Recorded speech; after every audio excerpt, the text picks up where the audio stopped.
있고요, 이분들은. 네네. 재소자들이 그 가해자가 어떤 서류를 네. 보여주면서 그리고 네. 공책에 뭐 이름 적은 걸 보여주면서 "아 네. 진짜 이번에는 진짜 뒤에 가서 완전 밟을 거다. 때려 죽일 거다. 이제 로우킥까지 찰 거다."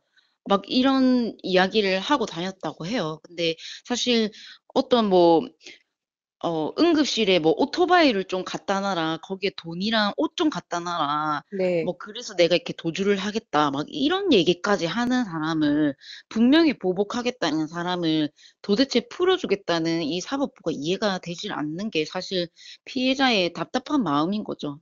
일단은 가해자가 지금 일부 가해자가 발언한 것들 중에 증인들이 얘기했던 게 네. 피해자 구조금 혹은 이제 국민건강보험공단 이런 소장을 보여주면서 피해자 주소를 보여줬다, 이런 이야기까지 하고 있기 때문에 이게 진짜 관련돼서 주소가 이렇게 유출이 된 거라면 더 큰 문제가 있을 거라고 생각하고, 저희가 지금 어떤 거에 유출이 되었는가를 조금 집중적으로 봐야 할 것 같고요. 일단 매번 이 형사 사건은 거의 1,000장이 넘는 페이지를 가지고 있는데 직원들이 열람할 때마다 이거를 가리면 오류가 생기거든요. 한 네. 번에 전자문서로 이렇게 등록을 해 놓고 계속 검열하고 이렇게 하는 상황을 만들어야지, 지금 상황에서 계속 수기로 어떤 걸 지우고 가리고 이렇게 하면 결국 또 저와 같은 피해자가 발생할 거고, 결국은 보복 재판을 받는 또 다른 피해자는 저처럼 또 언제까지 기다려야 되는지 모르는 이 재판을 계속 겪어야겠죠. 그래서 이 사건이 그냥 어떤 불행한 사람의 어떤 사건이라고 생각하지 않으셨으면 좋겠어요. 진짜 여러분의 일이 될 수도 있고, 그렇게 되면 얼마나 많은 것들을 부담해야 하는지 상상도 못 하실 거예요. 사실 저는 어제 그런 증언들을 듣는데 솔직히 쪼끔 놀랐어요. 그냥 한 분만 아시는 게 아니라 계속 다른 분들이 이제 그 멘션 이름을 얘기하면서, 사실 아직 저희는 이사 준비를 하고 있는데 관련돼서 저희 모든 가족이 이거에 대해서 주거 지원을 받을 수는 없다고 하더라고요. 근데 저희는 이 집을 중학교 때부터 산 곳인데 이 가해자 때문에 이사를 해야 되는데 어떤 지원도 받지 못하고 이거에 대해서 배상을 물어야 되는데 그 가해자가 배상해 줄지도 의문이고요. 그냥 모든 손해는 그냥 피해자가 다 받는 것 같은 음. 그런 생각을 할 수밖에 없었고, 제가 과연 이 이 주소를 이사를 한다고 해서 과연 안전할까도 의문인 것 같긴 해요. 심부름 센터에다가 저를 문의해서 "이 이사한 집 주소까지 알아내겠다." 이렇게 얘기했다고 하더라고요. 네. 그런데 제가 과연 어딜 간다고 해서 안전할 수 있을까? 이 사법부가 얼마나 이렇게까지 만만하게 여겨졌으면 이 사람은 이렇게 얘기를 할까? 우리 교정 시설이나 이 교화가 덜 된 채 이 가해자들을 풀어주는 게 과연 지금 올바르게 진행되고 있는 거 맞는가, 많은 의구심을 들게 하는 날이었던 것 같아요. 사실 가족들은 그냥 무서움을 넘어서 이제는 무력감까지 들죠. 사실 이 사람 때문에 우리가 이사해야 되는 것도 너무 어이가 없는데, 네. 이 관련해서 저희도 집을 구하려면 뭐 자금도 마련해야 될 거고 이 집도 팔려야 되는 거고 여러 가지 것들이 있는데 '왜 이런 수고들을 우리가 감당해야 되지?'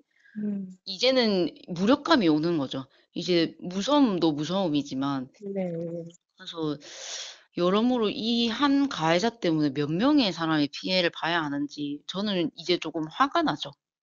사실 20년 뒤라고 하더라도 이 우리 사법부에는 결국 가석방 제도도 있고 보석도 할 수 있고 여러 가지 이렇게 빨리 풀려날 수 있는 것들이 많아요. 근데 그 와중에도 가해자가 뭐 "엄마가 죽으면 그 장례식장에서 어떻게 도피를 해 가지고 저를 때려 죽이겠다." 이런 발언을 하고, 뭐 제가 막 자기가 이제 가해자가 이 구치소나 교도소 안에서 혼자 자기가 부상을 입어서 네. 그래서 병원으로 나와서 응급실에서 오토바이를 타고 어 피해자를 찾아와 가지고 죽이겠다, 이렇게 하는 사람을 네. 제가 뭐 20년 뒤? 아니요. 저는 오늘도 죽을까 봐 무서워요.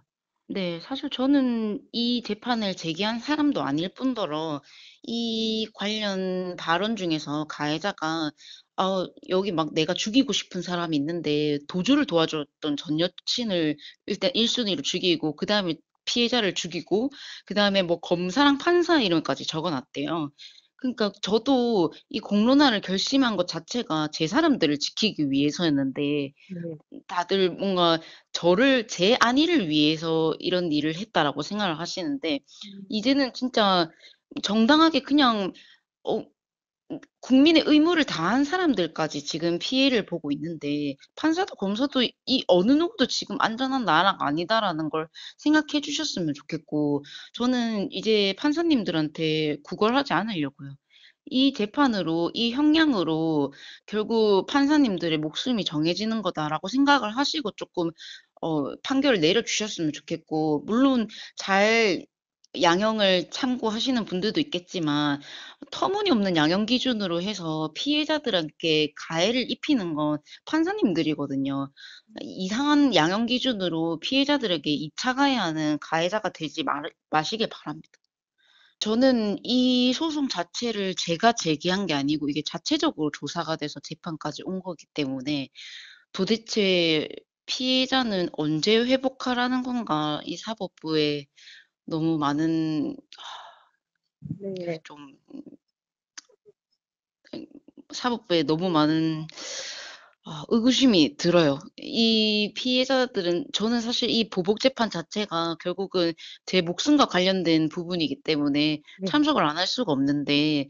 그러면 이거를 몇 년까지 이걸 연기시키겠다는 건지 20년 뒤에 나올 거니까 그때까지는 피해자가 회복하든 말든 상관없는 건가?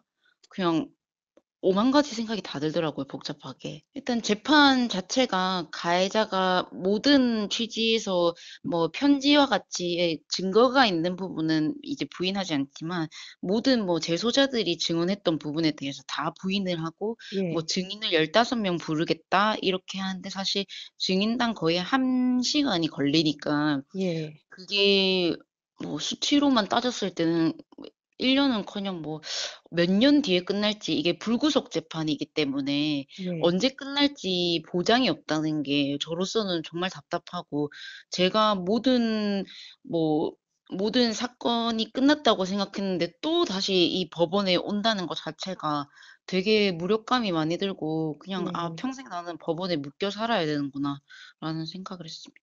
뭐 사실상 지금 가해자는 구속이 되어 있는 상태인데 예예. 이 재판과 관련해서는 불구속 재판으로 해서 길게 이제 어떤 기한을 두지 않고 구속 기한을 두지 않고 이제 재판을 다루는 거기 때문에 이 재판 자체가 불구속 재판 피해자들은 굉장히 많은 시간이 걸리거든요. 그래서 네. 이 보복 재판 같은 경우에도 언제 끝날지는 보장할 수 없습니다.